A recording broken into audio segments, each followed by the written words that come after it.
Back on the Pete the Planner Show, I'm your host. So let's get to our next question of the week. If you have any questions, because this show is we just answer financial questions.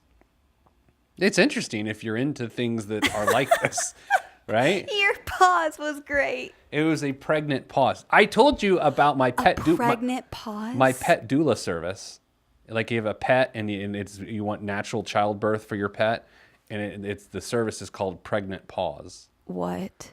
Well, it's an idea. It's just a business idea. You don't like it? Okay. This question is from a fella named Mike. And if you want to email us, ask Pete at PeteThePlanner.com. Here is Mike's question. He doesn't say, hey, Pete, or... No greeting? No. Did you just drive right in? He's just like, I walked in your front door. Have two daughters in college. Senior at one and senior at one college, sophomore at another. He names the schools, but let's not identify them. Although I will say they are two universities that happen to, you see like those license plate that say like divided. House Divided. Yeah. Man, can you imagine how divided his house is? Why am I using this voice? I was just going to say. I don't know. It's a divided voice. So he's got a senior at one and a sophomore at the other in this house in which he lives in, which happens to be Divided. His 529 plans, his college savings plans, are tapped out. Aw, nuts. But he's still, he says contriving. I'm going to go with autocorrect and say it's contributing. $5,000 to get the tax break. His bills, his tuition bills, are due in August. Total close to $20,000 for this year. Should I take out one of my Roth IRAs or one of my traditional IRAs that he has with Vanguard? He just wanted to let us know. He won't touch his primary 401k that's close to $1 million. Good. Hashtag help. I love a hashtag in a contact form. This is also an important moment or an opportunity for us, Nicole, to note that so people email me because of USA Today column and other papers and things, and then because of the show and the podcast. But what's weird is like I don't know how they found us, and so if I answer in this medium, right, yet they are a newspaper reader, then they never get it. So what we do is we'll take this segment and we'll record it on a computer, and we will email a person the audio when we answer these questions. So that way they don't miss out on their answers. Yeah. So Mike, you will get, Mike, I'm talking to you right now because I'm going to email you this, or Nicole will email Nicole will email you this. Okay, so let's start at the end of this question. He says he's not going to touch his 401k. And Mike, you're exactly right. You should not touch, under any circumstance, your 401k to pay for a child's college education. And it's because of a very Hallmark card way of saying you can finance a college education, you cannot finance retirement, which is to say you can't borrow for retirement, but you can borrow for a college education. So don't put yourself in a position in which you can borrow for a college education, but you don't, because you use your retirement assets, which then could conceivably force you to need to borrow for retirement. You can't do that. Word. I don't know. But I think the bigger question here, so I agree with Mike's idea there. The bigger question is this, Nicole. Yes. Oh.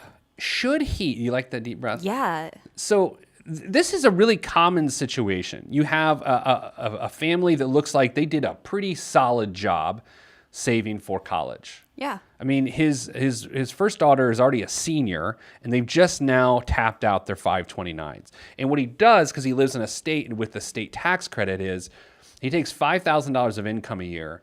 I say funnel. That sounds like it's shady, but it's not. He funnels that $5,000 through the 529, which then gives him $1,000 tax credit, so he can turn his $5,000 into $6,000 with just a little tax trick. Voila. So, but the big question I'm trying to raise is this. He needs to decide, and maybe he already has, Mike, I'm now talking to you. You need to decide whether you are 100% committed to fully pay for your daughter's college education. Now, don't answer quickly and like be dismissive of this, because I want to talk through it. Because a lot of times people in this situation, which I see a lot, I mean, and if I'm being transparent, it's conceivable. that this could be my situation. I don't know. I mean, my kids are 9 and 6, but it's conceivable from the gap is the same of the kids' ages. Like this could be my situation.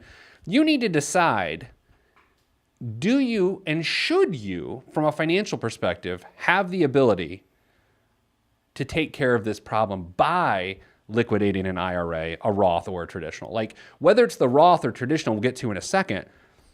But should you do either? Should you right now go down $20,000 in net worth to fund this group of this year's worth of education for your 2 daughters? Before you scream yes and say, absolutely, I committed to that, it's important to see if you could really do it. I don't know your income. I don't know your expenses. I don't know if you have a mortgage. I know you have $1 million, which is great, but that $1 million has to last you for decades. And I don't know how many other assets you have. So that's the bigger point here. I think a lot of times parents find themselves in this situation, and because of guilt, because of obligation, because of that weird thing that happens to you when you have a child, you tend to think with your heart and not the math. People make this mistake by funding college education out of their assets when they shouldn't do it.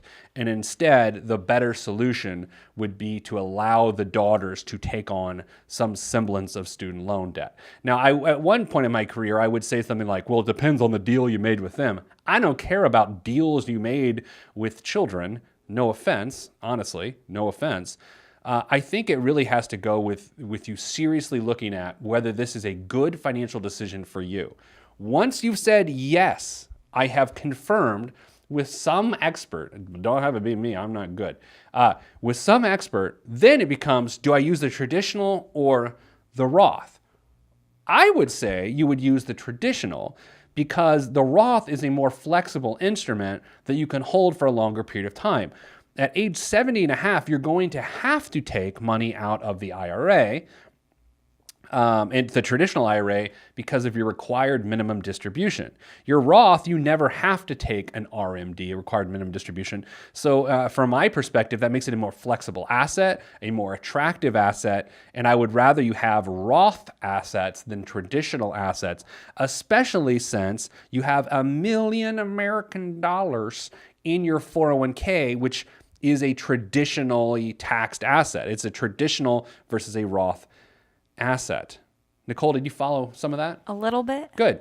So that's the answer. The answer is A, decide whether or not you really should do this, which is Mike, I'm talking to you. Do not pass over that. Like really, really dig into it. It's hard to say no to kids. Like it really is hard, especially with something as emotional and big as a college education.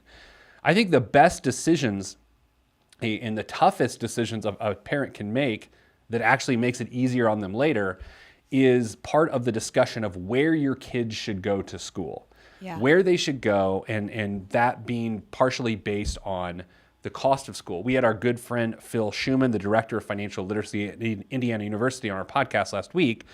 And he shared with us, in most cases, it doesn't matter where a person goes to school. The degree, with as little debt as possible, is more valuable than what is perceived to be a better degree with some debt taken on, right? So, Nicole, you always hear, well, it's a better school, so I'm willing to take on the debt. What our good friend Phil Schuman said is that is malarkey. Ooh, Malarkey. That was a great word. Thank you. You're welcome. All right, so coming up after the break, here's what we're going to do. I'm going to ask myself a financial question about my own financial life. Nicole, I may have mentioned to this in the office earlier today, but I will both ask it and answer it. That is next on the Pete the Planner Show. I am your host of the show, and my name is Pete the Planner.